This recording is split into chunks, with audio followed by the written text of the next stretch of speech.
हरे कृष्णा। हर हर महादेव। आप सभी का दिन मंगलमय और शुभ रहे। आइए जानते हैं अधिक मास कब से शुरू होगा और कब खत्म होगा।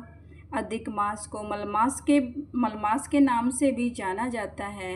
अधिक मास जो 17 मई से शुरू होकर 15 जून तक रहेगा, इसमें सभी शुभ कार्य वर्जित हो जाते हैं। अधिक मास में दान धर्म पूजन का विशेष महत्व बताया गया है। इस माह में व्रत उपवास करने से मनुष्य को कई गुना पुण्य फल प्राप्त होते हैं। इस महीने में पुरुषोत्तम मास माहात्म्य कथा पढ़ने से भगवान विष्णु की प्राप्ति होती है, कृपा प्राप्त होती है।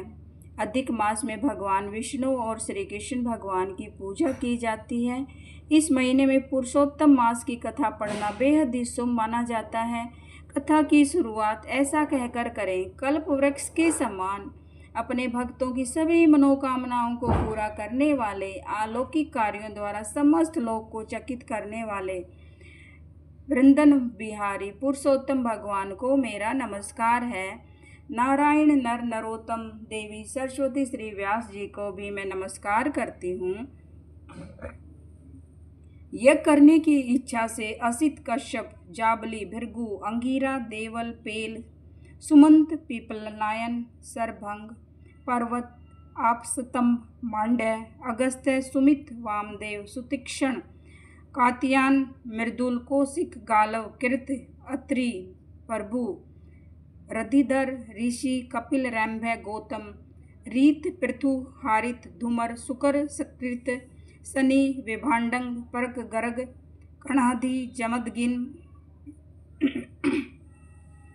भरद्वाज, धुमन, मौन, भार्गव, झज्जर, जय, जगम, पार, पसाधर, पूर, महाकाय, जैमिनी, महाग्रीव, महाबाहु, महोदय, महाबल, उदाक, शक्ति, बुध, बोधायान, वसु, कौंडिन्य, कर्कश, शौनक तथा महातपस्वी शतानंद, विशाल, वृद्ध, विष्णु, पिंगल, अत्रि, ऋभु, सांडीर, करुण, काल, कैवल्य, कलाधर, श्वेतबाहु, रोमपाद, कदर, महासेन, अत्तर, आमल प्रिय, उदरबाहु, उदरपाद, एक पाद, दुर्धर, उग्रशील, जलासी, कालानी, दृग, श्रेतासर, आद, सरभंग, पृथु, सर्वस आदि बहुत से मुनि, बहुत से ऋषि शिष्यों सहित ये सभी ऋषि अंगों के सहित वेदों को जानने वाले, ब्रह्मनिष्ठ, संसार की भलाई करने वाले, समार्थ कर्म करने वाले नैमिषारण्य में आकर यज्ञ करने को तत्पर हुए।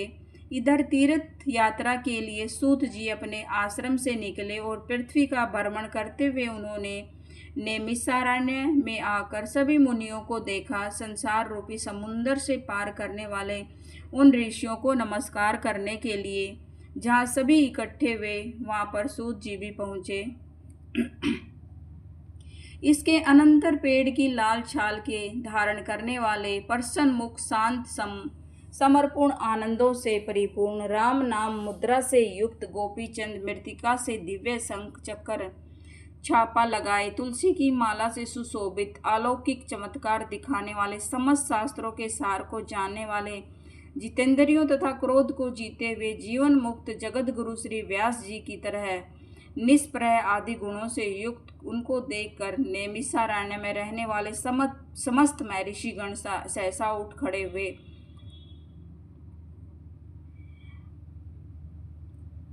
तब नमर्ष भाव सूत जी प्रसन्न होकर सब ऋषियों को हाथ जोड़कर बारंबार दंडवत प्रणाम करने लगे। ऋषि लोग बोले, हे सूत जी, आप चिरंजीवी तथा भागवत भक्त हो। हे महाभाग, आप थके हैं, इस आसन पर बैठ जाइए। ऐसा सब ब्राह्मणों ने कहा। सूत को सुखपूर्वक बैठे हुए पुण्य कथाओं को सुनने की इच्छा वाले समस्त ऋषि यह बोले, हे सूत जी, आप भगवान हैं। भगवान व्यास के वचनों के हार्दिक अभिप्राय को गुरु की कृपा से आप जानते हैं। हे महाभाग, संसार समुद्र में डूबते हुओं को पार करने वाला, सुफल देने वाला आपके मन में निश्चित विषय से जो वही हम लोग से कहिए। इस प्रकार ऋषियों के पूछने पर हाथ जोड़कर सूत जी बोले, ये समस्त मुनियों, मेरी कही हुई सुंदर कथा को आप लोग सुनिए।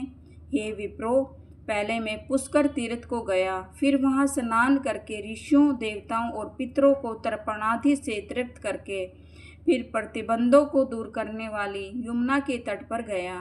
फिर क्रम से अन्य सभी तीर्थों को जाकर गंगा तट पर गया। फिर काशी आकर गया तीर्थ पर गया, पितरों का श्राद्ध कर तब त्रिवेणी पर गया। फिर गंडकी में स्नान कर पुलह ऋषि के आश्रम पर गया। धैनुमती में स्नान कर फिर सरस्वती के तीर्थ पर गया। फिर वहाँ त्रिरात्रि उपवास कर गोदावरी गया। फिर कृतमाला को कावेरी, वेहाइसी, नंदा, नर्मदा, ताम्रपर्णिका, तापी, सरमंदा नदियों पर गया। पुनः चमरवती में स्नान कर सेतबंध रामेश्वर पहुंचा। फिर नारायण का दर्शन करने के लिए बद्री वन गया। नारायण का दर्शन कर वहां तपस्वियों को अभिनंदन कर पुनः नारायण को नमस्कार कर उनकी स्तुति कर पहुंचा। इस प्रकार सभी तीर्थों में घूमता घूमता फिर हस्तिनापुर में गया। हे द्विजो, वहां ये सुना कि राजा परीक्षित राज्य को त्याग कर बहुत ऋषियों के साथ परम पुण्य पद गंगा तीर्थ गए हैं और उस गंगा तट पर बहुत से सिद्धि में हैं भूषण, जिनको ऐसे योगी लोग और देवऋषि वहां पर आए हैं। द्विजो, उस समाज के कुछ पूछने की इच्छा से हम भी गए। वहां ब्रह्म स्वरूप भगवान महामुनि व्यास के पुत्र, बड़े तेज वाले, बड़े प्रतापी श्री सुखदेव जी आए। उन 16 वर्ष के योगीराज संघ की तरह कंठ वाले, बड़ी पुष्ट कंधों की संधि वाले, अवधूत रूप वाले, ब्रह्म रूप श्रोक धूल रमाए महामुनि सुखदेव को देख सब मुनि प्रसन्नता पूर्वक हाथ जोड़कर खड़े हो गए। इस प्रकार महामुनियों द्वारा सत्कृत भगवान सुख को देखकर पश्चाताप करती हुई स्त्रियां, उनके बालक जो उनको चिढ़ा रहे थे, दूर ही खड़े रह गए। भगवान शुक्र को प्रणाम करके अपने अपने घरों की ओर चल दिए। इधर मुनि लोगों ने सुखदेव के लिए बड़ा ऊंचा आसन बिछाया। यहाँ बैठे हुए महामुनि व्यास जी के पुत्र सुखदेव ब्राह्मणों द्वारा की गई पूजा को धारण कर तारागणों से गिरे हुए चंद्रमा की तरह शोभा पा रहे थे।